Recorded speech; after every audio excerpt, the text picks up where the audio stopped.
Welcome to my Bible channel. Thank you for being with us once again. Here, where ancient lessons come to life and the words of the Bible are explored in deep, surprising ways, we invite you on a spiritual journey unlike anything you've ever seen. Have you ever stopped to think about what you would do if you were about to face a battle you couldn't win? That is the situation in which we find a king, on the verge of war, knowing his chances of victory are slim. The Bible presents us with this dilemma in Luke 14:31-32. The king, with 10,000 men, must decide whether to face an enemy 3 times larger. What would you do in his place? How do you know if fighting to the end is the right choice, or if surrender is the path of wisdom? In life, we often find ourselves in personal battles that seem impossible to win, and, just like the king, we are forced to make decisions that can define our fate. In this first chapter, we meet the king's dilemma. He doesn't want to appear weak in the eyes of the enemy, but he also knows that a defeat would be devastating for his people. His advisors pressure him to seek peace, but he feels the weight of pride and duty. Each thought weighs as if it were the last. Every decision seems fatal. Now, think about the battles you face today. What's at stake? Pride often makes us believe we must fight at all costs. But is that always the best choice? Pride? How many times does it lead us to decisions we later regret? In this king's case, he must choose between the glory of war or the wisdom of peace. He looks at his army, at the men who faithfully follow him, and knows that many of them will not return alive if the battle happens. But pride speaks loudly. He remembers past victories, battles where his name was etched into history as a fearless leader. What would his ancestors think of him if, now, in the face of a threat, he chose to negotiate peace? The humiliation consumes him, but the reality of what he could lose weighs even more. The wisest counselor in the kingdom begs the king to think of the lives in his hands. He reminds him that a victory on the battlefield can be won with words, not swords. But the king feels doubt eating away at his mind. He is torn between the pride of fighting and the responsibility of protecting his people. We too face these choices in life. How many times do we insist on fighting, even when we know the cost will be too high? How far is it worth maintaining pride, knowing it may lead us to destruction? As the king walks through the hall of his castle, his thoughts torment him. He has already seen the result of many wars, lost friends, and brave warriors. But now, the battle he faces is not external, it is a fight within himself. His mind is divided, pride and honor push him toward war, but reason and wisdom call him to peace.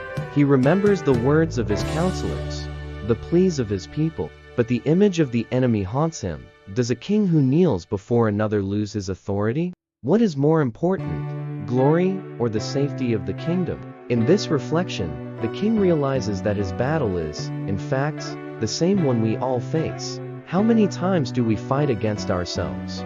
The desire to be strong, to be recognized, to win, often blinds us to what truly matters. Sometimes the greatest battles are those fought in silence, in our minds, away from the world's eyes. In this moment of doubt, the king recalls the scriptures. He knows that, at times, wisdom lies in retreating, in recognizing that not all battles must be fought. But what will he do? Will he continue to follow his pride, or take the path of peace? The decisive moment arrives. The enemy is approaching. Their army is vast and relentless. The king looks at his men and feels the weight of their lives on his shoulders. He holds in his hands the choice that will define the kingdom's fate. The counselor approaches once more and suggests one final effort to negotiate peace. The king knows that if he chooses war, many will die, but at the same time, he fears that his surrender will make him appear weak, unworthy of the crown he bears. At this point, the king realizes that true strength does not lie in fighting to the end, but in recognizing the right moment to stop.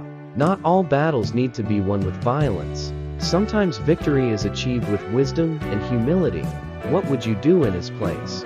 Would you continue to fight, knowing defeat is almost certain, or accept that peace is the best way out? This parable teaches us that often the wisest path is the one we least want to follow, and perhaps, in that choice, we find true strength. The king finally decides, He sends emissaries to negotiate peace. It was not an easy decision, and surely many will still criticize him for it. But as he looks out at the empty battlefield, he feels a relief he had never experienced before. He saved his people. He chose life. Just like the king, we too face battles every day. Some of them are internal, others external. What we can learn from this parable is that the answer is not always in the fight. Sometimes, the greatest act of courage is recognizing that we cannot win alone, and that peace is the better path. The Bible teaches us in Luke 14:31-32 that a wise king must calculate his chances before going to war. And we, in our daily lives, must do the same. Before entering into conflict, before insisting on something that may harm us, we need to evaluate the consequences of our actions. Are we fighting out of pride? Isn't peace, after all, the true victory? At the end of this story, one reflection remains. What can we learn from the battles we face? The parable of the king who goes to war teaches us that in life, wisdom must always prevail over pride. Winning is not always the best solution. Sometimes, the greatest victory lies in knowing when to surrender. For the king, the decision to seek peace was a demonstration of true leadership. He placed the welfare of his people above his own pride. And us? Are we capable of doing the same? When faced with our own dilemmas and challenges, are we guided by wisdom or ego? May this parable inspire you to reflect on your own battles. May wisdom always lead your decisions, and may peace be your greatest triumph. Thank you for watching our video about the parable of the king who goes to war, inspired by the book of Luke. We hope this story touched your heart and made you reflect on your own battles and decisions. Just like the king in the parable, we all face difficult choices, and sometimes the greatest victory lies in wisdom and humility. If this video brought value to your life and made you think, please like the video and subscribe to my Bible channel. By liking and subscribing, you help our channel grow and reach more people who need to hear these powerful biblical teachings. Your support is crucial for us to continue bringing content that inspires reflection and spiritual growth. Don't forget to hit the notification bell so you won't miss any of our upcoming videos. And if you know someone who would benefit from this message, share it with them. May God bless your decisions and may peace always guide your path. See you in the next video.